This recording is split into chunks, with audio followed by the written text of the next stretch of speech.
Bismillahirrahmanirrahim. Assalamualaikum warahmatullahi wabarakatuh. Sampurasun barudak kumaha dina dinten ayeuna sarehat. Alhamdulillah pami sehat mah. Mudah-mudahan urang salawasna teweleh aya dina panangtayungan Allah subhanahu wa ta'ala. Amin ya Allah ya rabbal alamin. Barudak anu karasep garelis dina dinten ayeuna Bapa bade medar materi perkawis carpon. Di antawisna nu bakal dipedar ku Bapa nyaeta perkawis wangenan oge sajarah kamakaran carpon. Naon atuh ari carpon teh? Tangtuna hidup mindeng ngadenge naon anu disebut atawa naon ari carpon. Carita pondok leres. Secara definisi carpon nyaeta karangan tinulis rekaan atawa fiksi dina wangun lancaran. Carpon teh singgetan tina carita pondok. Nyata karya sastra anu direka dina wangun basa lancaran atawa prosa kalawan ukuran ge pondok. Kumaha barudak? Bisa kecangkem? Nuhun pami kecangkem mah. Urang teraskeun deui. Istilah carpon dina sastra Sunda sarua hartina jeung short story dina sastra Inggris atawa cerpen dina bahasa Indonesia. Anu dicaritakeun teh hasil imajinasi pengarang.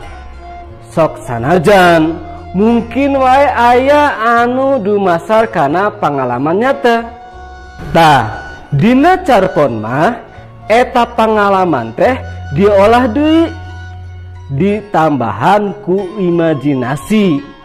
Tapi ka waktu dibaca teh karasa aya pangalaman batin anu nyangkarup dina hate. Upami urang ya nilik kana eusina jalan carita atawa galur carpon mah ilaharna sajalur tararea tur teu pajurawat kawas novel. Kitu deui latar jeung settingna estu digambarkeun teh saeutik pisan. Pon kitu deui palakuna tara loba teuing. Kumaha barudak? Bisa kacangkem ngeunaan wangenan carpon? Syukur lamun kacangkem mah.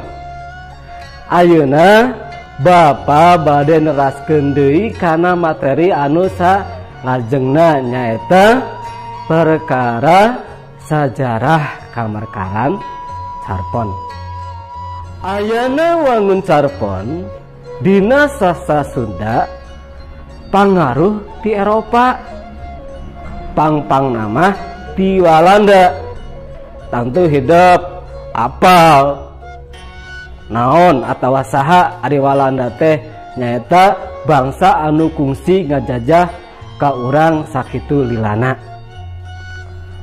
Ngan harita mah istilahna can pati tetela masih keneh disarwakeun jeung dongeng. Tah pucunghulna carpon kira-kira katompernakeun dina abad ka-18. Dina buku Sundanese Bloom Lezing susunan G.J. Grasuis nu medal dina tahun 1880 hiji kamuat dua carita karangan Raden Haji Muhammad Musa anu mun ditilik tina eusi carita nama geus nyumponan pikeun disebut carpon nu geus beda jeung wangunan dongeng.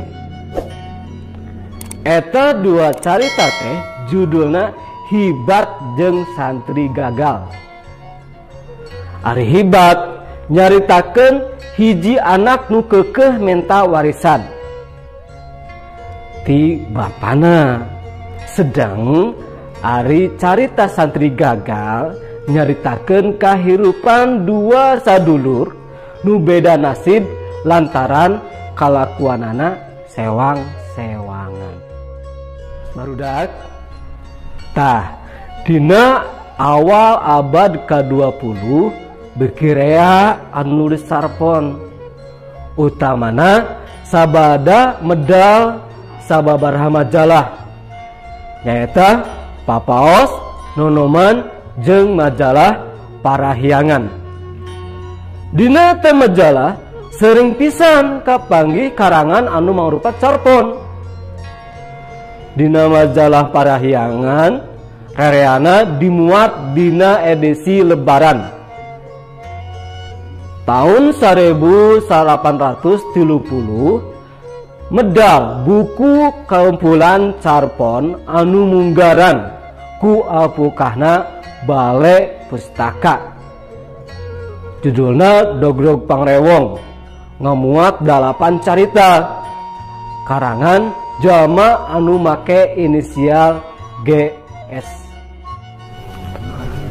Sabada negara urang merdeka bekerea bae anu ngarang carita pondok teh henteu ngalaman pagedug paham deui teu siga wangun sajak nu kungsi teu aku jadi bangsa budaya urang.